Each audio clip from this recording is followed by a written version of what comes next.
Jacqueline Lee is a co-founder of Calgary Software Crafters, a club dedicated to collaboration and sharing knowledge on how to make developers' lives easier. She's also a software developer working in data engineering at Yelp. And after almost 10 years in application engineering, she decided to switch things up and learn something new by working with data. The title of her talk is by far my favorite title of the conference, Breaking Down Large Tests with a Saff Squeeze. Please welcome Jacqueline Lee.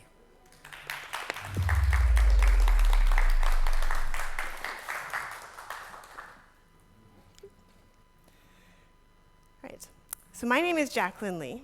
I am a software developer at Yelp working in data engineering. And today I want to share with you the story of how I broke down a large test with a Saff Squeeze. These are my talk resources. If you're the type of person that likes to wait until the end of a talk to know if the resources are worth downloading or looking at, don't worry. I have the slide at the end, but if you want to have them now, they're right here. I do think that this talk is really interesting, and I have a lot of good stuff to share. So if you could please save your questions until the end, I'll try and take time to answer as many of them as I can. And now on to our story. Our story starts with a frog. This is a xenopus frog. And the reason it's important for our story is because it is responsible for the very first time that I ever came into contact with anything that resembled an ETL pipeline. For my first job out of university, I was a bioinformatician, and it was my responsibility to extract genetic and genomic information from labs around the world, transform it into a format that our genome browser can understand, and then load it up into our genome browser's database so that other labs around the world could use that information to make scientific discoveries. This is an ETL pipeline. It stands for extract, transform, and load. It's a common process in data engineering. Now, the year that I graduated university, the Nobel Prize in Medicine was won by a xenopus researcher. And I was so excited to be enabling this super awesome research. And I really, really wanted to do a good job. But I made a lot of little mistakes. And every time I made a mistake, I would have to manually set up and rerun the affected section of the pipeline in order to make sure it was really gone. And every time that I had to do that manual setup and rerunning of the affected section of the pipeline, I might do a step out of order. I might forget a configuration variable. I might make a bug earlier on in the pipeline. And every time I ran into one of those things, I would then again have to manually set up and rerun the affected section of the pipeline. I was essentially a junior developer with very little mentorship. And I did not know about automated tests. All that I knew was that I was slow, and I was letting my team down. When I discovered automated tests, I felt free. Like, computers will set up and rerun things in exactly the same order every single time, and they'll also do things in parallel so they can do things much faster than us humans can. When I came to Yelp, and we had 100% test coverage of the code in the pipelines we were working on, I felt like I'd found my people. I knew that I would never be slowed down by a silly little mistake ever again. And this is a bug. It's not a real bug. It's one that I've invented so that I can actually share my code with you. But it is definitely based off of bugs we've encountered at Yelp. And like all of the best bugs, this bug happened on a Friday afternoon, just as I was about to leave work. A data scientist named Jenna came to me and said, the number of interactions in the pandemic recovery table doesn't look right. Now, the code generating the pandemic recovery table had 100% test coverage. And those tests were all green. And so I thought it was weird that she said this didn't look right. But Jenna is the type of data scientist who almost has like a sixth sense for her data. And so if she says that something is wrong, you'd better at least check it out. So I did. This is the pandemic recovery table. It's a table that we use to track the recovery of small businesses throughout the pandemic and afterwards. And we do that by taking a look at the number of interactions our users have with those businesses on the Yelp website and app. An interaction could be something like leaving a review about your favorite restaurant, or checking in at a concert, or maybe leaving a tip about the best place to find parking at the dentist. We take all three of those columns, we add them up into this interaction count column. Now, what Jenna had noticed was that the number of interactions was off. But it wasn't off because we were adding up the reviews, tips, and check-ins incorrectly. It was off because the review count was off. She didn't know how we generated that review count, but it was our turn to start diving in and taking a look at this code. There was a problem. We weren't the end users of this data. It was used by multiple downstream teams. And as soon as we identified that this was actually an issue, we had to go to all of them and say, there's a problem with this data. We don't know what it is. We don't know how far back it goes. And we don't know when it'll be fixed, but you just need to stop trusting it for now. I don't know if you've ever had to have that conversation with any of your users, but the clock starts ticking pretty fast. So we, a team of 8 developers, we dove in to try and find the issue. There was just one problem. We knew where the problem data was, but this is a diagram of about half of the system of pipelines we maintain at Yelp. And that problem data was being generated by a series of upstream jobs. All of them had 100% test coverage. And in all of those jobs, all of the tests were passing. So we couldn't rely on our automated tests to help us find the issue. We had to manually dive in and investigate in these jobs where the issue might be. It took us 5 days to find the bug. Remember, this is a team of 8 developers. It took us, after we found it, because we couldn't trust our tests to tell us that there was an issue, it took us 3 days to fix it, because we had to manually set up and rerun the affected section of the pipeline in order to make sure it was really gone. Not only, this is frustrating enough, but the most frustrating piece of this is that it was a one-line fix. This is the landing page of the Yelp app. And on this page, you have the option to check in. And if you check in, we increase that check-in count column. You also have an option to leave a review. If you do that, we increment that mobile review count that review count column. Now, our product owners had come to us and said, these buttons are so close together and so easy to click on that a lot of people who are leaving mobile reviews are also checking in at the same time. And that's not 2 interactions, that's actually 1. So, can you count them as 1 interaction? We knew what we had to do. We had to do something called a left anti-join. This is a join on 2 data sets that will return to you everything in the data set on the left that doesn't match the data set on the right on a certain set of keys. In this case, it's user ID, business ID, and date. The problem is, in the tool that we were using, PySpark, there's another type of join, which is the default. This is an inner join. And this returns all of the data that matches between the 2 data sets. The way you get a left anti-join as opposed to an inner join, the difference between these two is a single parameter added to the method. And it was that parameter that we'd forgotten.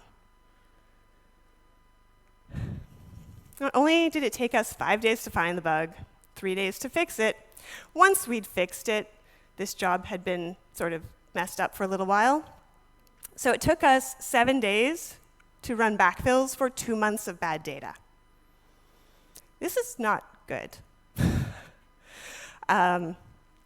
So I decided to take a look and investigate what tests we had in place, because we write tests, that they are an investment we make in order to avoid exactly this type of issue, and all of our tests had been passing.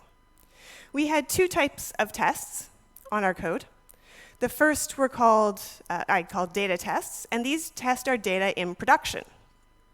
They make sure that the data in production conforms to a specific set of rules. So they'll check maybe that you don't have duplicate values that shouldn't be there, or nulls that shouldn't be there, or something outside of the realm of possibility.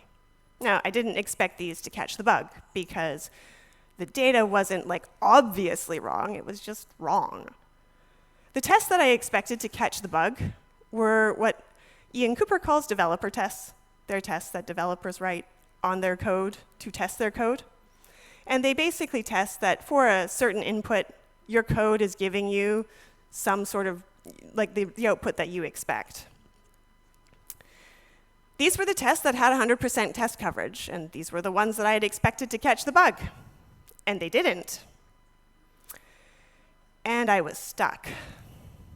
But thankfully, when I'm stuck, I have a wise, old developer I can ask for help. If Uncle Iro existed in real life for code, his name would be Jay Bazuzzi. Jay is a principal developer at Tableau, and he is one of the kindest and smartest people I know. He's also passionate about testing and helping other people learn how to test things. So I went to him and I said, Jay, we had 100% test coverage. Our tests were passing. They were all green. They should have caught our bug. They didn't. And I don't know why. Jay, being like Uncle Iro, decided to answer my question with a question. What bug are you trying to catch? I said, Jay, that's the point of 100% test coverage. We are supposed to be catching all of the bugs. What do you mean, what bug am I trying to catch? And Jay, being super awesome, and like Uncle Iro again, told me to go away and think about it. And so I did. I looked at our test. Now, PySpark is an amazing tool for processing large distributed data sets in the cloud.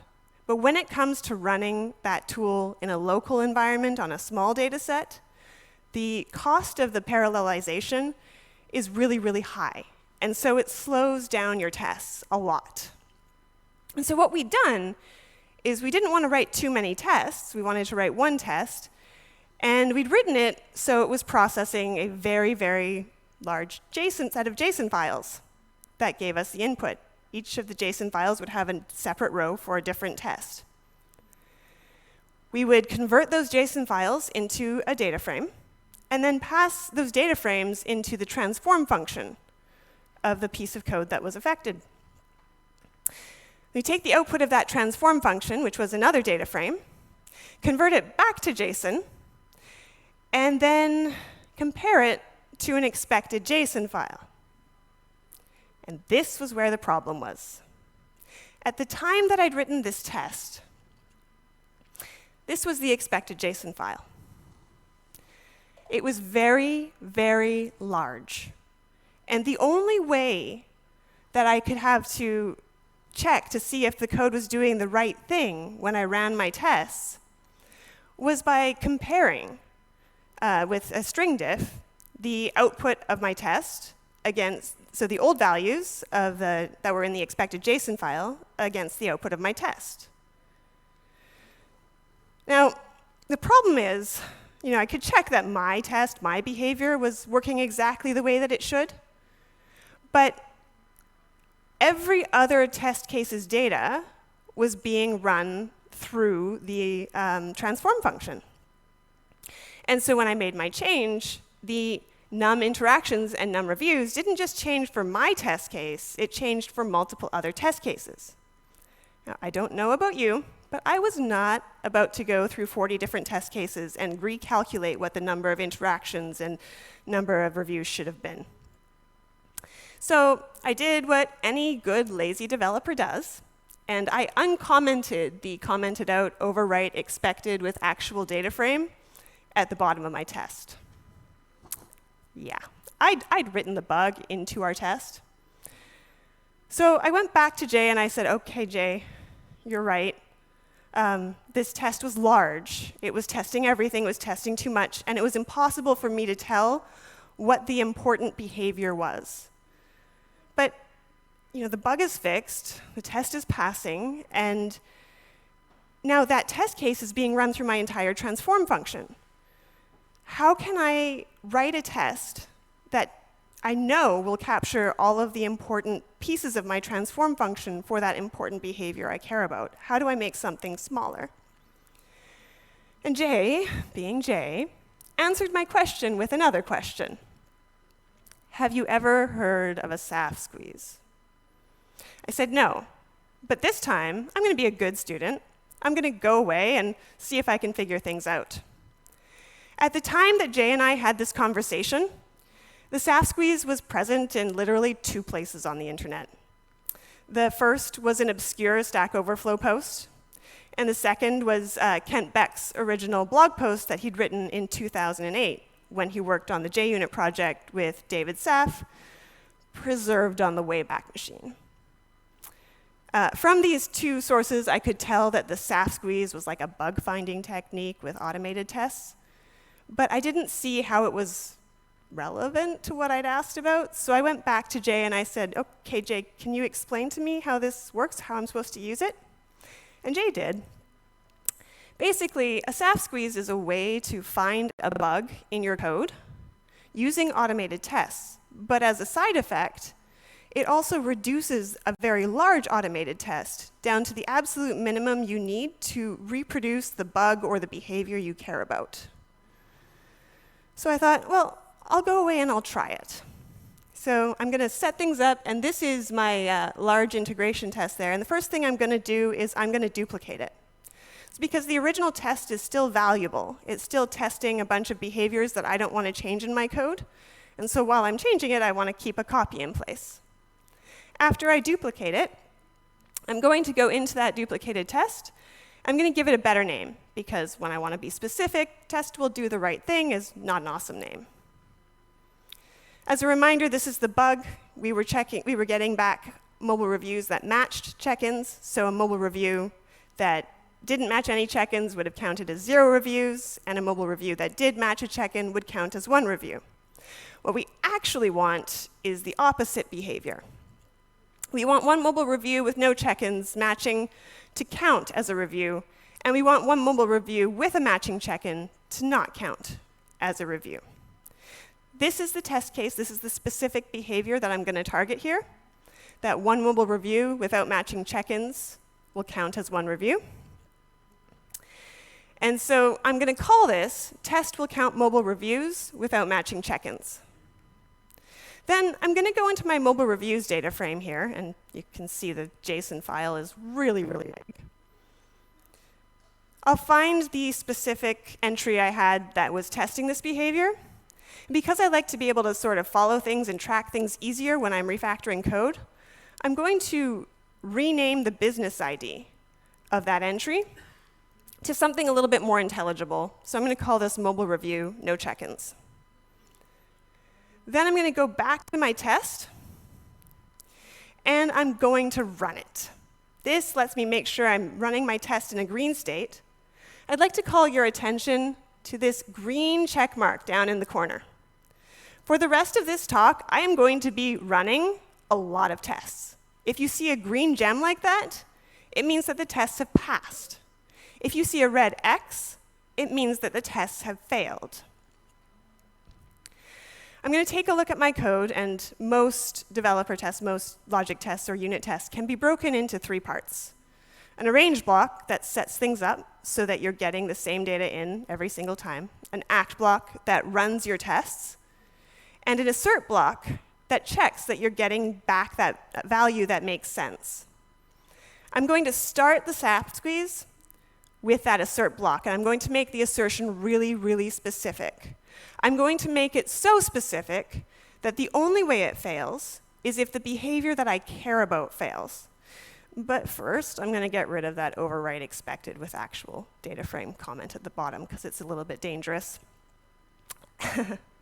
So if we take a look at the actual data frame here, and we look at the JSON that it gets converted to, right now my test is asserting against the entire actual data frame. I don't care about that entire actual data frame. I only care about the first entry here, that mobile review no check-ins entry. So what I'm going to do is I'm going to add an index onto the JSON that I'm comparing, so I'm only comparing against that first entry. But for the behavior that I care about, I don't even care about the entire first entry of that JSON file. I actually only care about the business ID and the num reviews. So instead of asserting against an entire JSON file, I'm actually going to do an assert against specific properties of that first element. This assertion is now really specific. The only way that it fails is if the behavior that I care about is failing. I like to be able to manipulate things easily and have them clearly named when I'm transforming code, so I'm going to extract that into its own method, its own assert method. And this assert here is what I'm going to drop into the bottom of my test. Now that I have an assert that is so specific, I'm going to start taking a look at the bottom of my test, and I'm going to be squeezing the bottom. I'm looking at this act block here, and for my act block, I'm calling the entire transform function of my code, which means that when I run this test, I am checking all of, my code is going through all of the transform function here, and not all of the transform function is actually important for this specific behavior. So what I'm going to do is I'm going to inline that transform function into my test. And then I'm going to take that very, very specific assert, and I'm going to start walking it up my test one line at a time. Every time I walk it up, I'm going to run my tests. Do you see the red X? The tests have failed. That tells me that the line below my assert is important for the behavior that I care about. So I don't really know what's going on inside of that construct post-pandemic recovery data frame method. What I'm going to do is I'm going to inline it again. I can see right away at the bottom that we're assigning the actual, the pandemic recovery data frame to the actual data frame.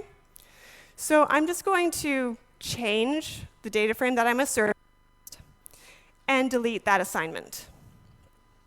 Then I'm going to start walking that assert up through my code one line at a time again. I run my tests, the tests pass. That means that the code below that assert is not important for the behavior I care about.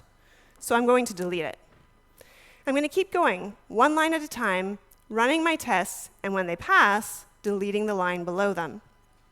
I'm going to walk all the way up until I run into my next failure. I can see here that this is a join of the pandemic recovery data frame to the reviews data frame. And if I go look at the error, I'm getting a key error on the number of reviews. If I look at those data frames and I print out their schemas, because a key error means that I'm missing a column from my schema, I'm going to take a look first at the pandemic recovery data frame. It is, and I see that num reviews is missing. If I look at the reviews data frame, I have both the business ID and the num reviews. So this join is just appending the num reviews onto that pandemic recovery data frame. What I'm going to do is, again, change the data frame that I'm asserting against. So this now becomes the reviews data frame. I'm going to walk my test up one line at a time. Walk my assert up one line at a time, run my tests, and they passed. So I'll delete the code that isn't relevant for this behavior, and I'm going to keep going all the way until I reach my next failure. Right there. And when I go look at the count reviews function, I see something that is really, really cool. Right there. Right there. That is the join that caused my bug. So now I know I have squeezed the bottom as much as I can. I've actually encountered code that is important. Stop squeezing the bottom. And now I'm going to start squeezing the top. Squeezing the top is probably better called simplifying the top, because what you want to do is reduce your inputs down to the absolute minimum that you need to reproduce that behavior. I can see right away that my IDE is telling me that the tips data frame and business data frame are grayed out, that they're not being used anymore because I've gotten rid of the code that was needed for them. So I'm just going to delete them. Then what I'm going to do is take a look at the ACT portion of my test, and specifically that check-in data frame portion, because the ACT portion of my test now has 2 lines in it. Right? These lines aren't setting up data for my test. They are actually lines from my system under test. And when you have an ACT statement, it's good to run against just one thing. You want to test one thing at a time. Now, as a reminder, this is what we are testing, that a mobile review without any matching check-ins will count as one review. So what I'm going to do here is create an empty data frame without any reviews in it. And then I'm going to change my check-in data frame to, instead of being read in from that entire JSON file, just be that empty data frame. And the check-in data frame gets grayed out at the top there, so I'm going to delete that. My ID has told me I'm not using it anymore. And now I can simplify this further. We only care about mobile reviews without matching check-ins. So I'm going to take my browser reviews data frame. I'm going to make that empty as well. Now that's not using that JSON file either. I can make this even more simple though, because the mobile reviews data frame is still reading in that entire mobile reviews JSON file. So what I'm going to do is I'm actually going to create another data frame with the minimum number of columns and the minimum amount of data needed to reproduce my behavior. And then I'm going to assign that to my mobile reviews data frame. So now we are no longer using those input JSON files. And that is my simpler test. Now, the question that I get a lot when I make a quality improvement at work is, well, that was a lot of work. I mean, is it worth it? And it's really hard to answer the first time you do something, because of a phenomenon that's like not scientific or anything, but I've seen it happen often enough that I'm going to call it the 0 to 1 phenomenon, though that's not my name. I think it came from a friend. But it's the first time you make a quality improvement, it is hard. You are learning things, you're building infrastructure, you're building tools to help you do it easier the next time. And so the first time you do it, it will take a really long time. But the second or third or fourth or fifth time you do it, it will be easier and it will be faster. So the way you measure sometimes if it's worth it is by looking at how hard it is to do it subsequent times. Thankfully, we've written a test for the first behavior, but we actually have a second behavior to test, which is that one mobile review with a matching check-in will not count as any reviews. So I'm going to start by duplicating that original test mobile reviews count without check-ins. And then I'm going to rename it to the behavior that I'm testing, a name that's specific for that behavior, which is test mobile reviews count with check-ins. Then I'm going to make the assertion specific for new behavior. So that's going to change that 1 that I expect to a 0, because now I don't want any reviews counted. And then I'm running my tests. Now I can see that because I haven't changed any of my input values, this test is failing, which is what I want. You know, this is telling me that it's testing that behavior. If it was passing, I'd be a bit worried that I wasn't actually testing what I cared about. What I'm going to do now is rename the review column to something called matching on, because what I want is a review that matches a check-in on these properties.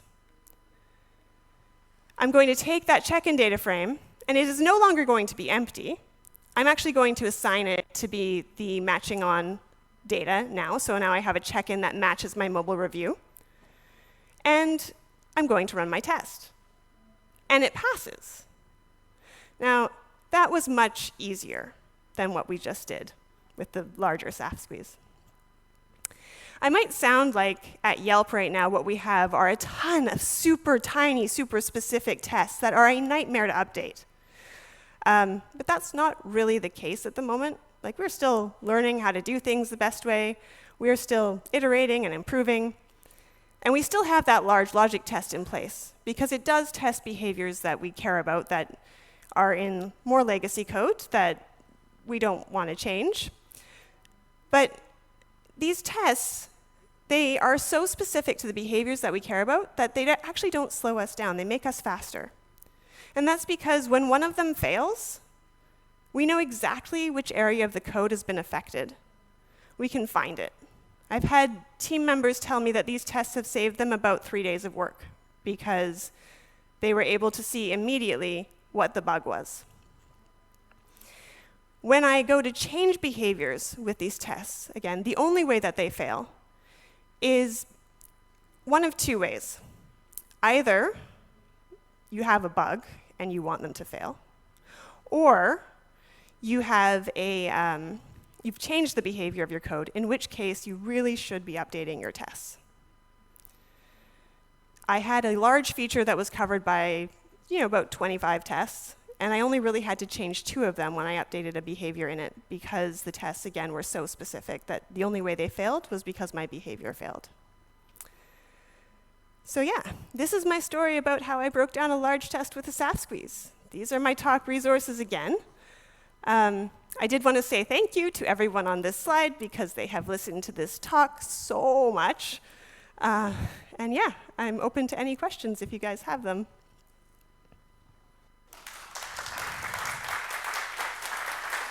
Thank you, Jacqueline. I have some gifts here for you, but first, we're going to go to Slido for questions and then to the audience. Here's one that just came in. Have you thought of introducing property-based testing for your data pipelines, helping you profile, parameterize your test data against your transformations? What do you make of that? Yes, and we do use property-based tests in some of the areas of our pipelines right now, and they do help us find some issues that we wouldn't have expected. Yeah, I think it's good, it's helpful, but at the same time, they do take, for us right now on our team, a little bit more time to set up, so we don't have them on everything, but we do have them in some places where we have more critical behavior that we care about. Awesome. We also have a handheld microphone, and Christoph is going to bring it out to the audience if we have a question. Please put up your hand if you'd like to ask Jacqueline something. Going once. Here we go. Oh, please wait for the microphone so the streamers can hear it at home. Thanks. I cannot be that loud, right? Why did you not need it to care about the other case, the 1 review plus 1 check-in equals 0? Can you tell me more? Like, let me go back to that case 1 second, and then we can talk about what part I didn't care about. I go all the way back here. So this one, you said I didn't need to care about it? Mm-hmm. But I did. I wrote a test for it. Oh, okay, sorry. Yeah. I thought you said you don't need to write a test for it. You will only write one for the other, and that's enough. Sorry, I misunderstood that. Okay, thank you. All right. Any other questions for Jacqueline?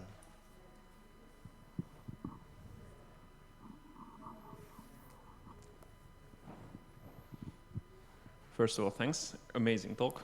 And my question is, this is a very mechanical process, and have you tried automating it somehow? What are your thoughts on that? That would be really interesting. That would be really, really interesting. Maybe we should try it and see what would happen with that. That's cool. Thank you. I have a question. Yep. What do you think of our little city here, Budapest? It's a very cool city. Yeah. I have a friend here who was playing tour guide all week, and he's awesome. And he showed us all around. We've gone to all the cool little tourist areas with a few of our friends. So, Okay. yeah. Did you happen to buy a notebook with Budapest on the front? I did not, no. Guess what? We have one for you. We also have an artist rendering of you for your ego wall back home. And for the folks at home, you can see that. Please give one more round of applause for Jacqueline Lee. Thank you. Thank you so much.